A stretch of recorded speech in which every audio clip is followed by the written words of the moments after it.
Michelle Buttigieg, rappreżentanta ta' Malta għall-Awtorità tat-Turiżmu f'New York, tirċievi ħlas sostanzjalment inqas minn rappreżentanti f'pajjiżi oħra.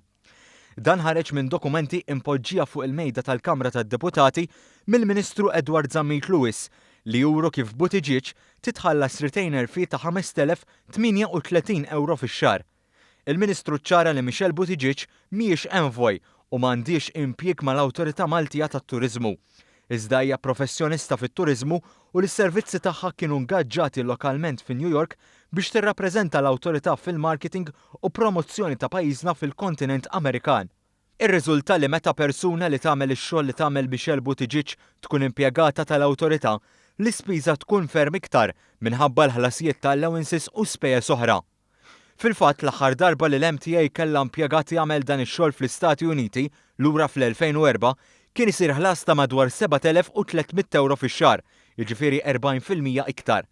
Zammit Lewis innota wkoll kif il-ħlas tar-rappreżentanti tal-MTA fl-Olanda, il-Belġju, ir-Russja, Spanja u Skandinavja li kienu miftema fi żmien amministrazzjoni nazzjonalista u li għadhom għaddejja bl-istess termini sal-lum huma ħafna ogħla.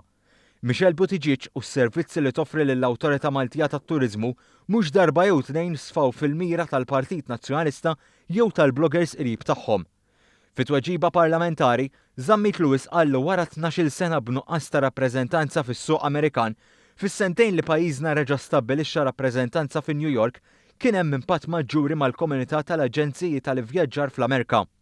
Konferma ta' dan huma l-unuri prestiġjużi mirbuħa mill-Awtorità Maltija tat-Turiżmu din is-sena u żieda ta' 44% fl-ammont ta' viżitaturi mill-Istati Uniti.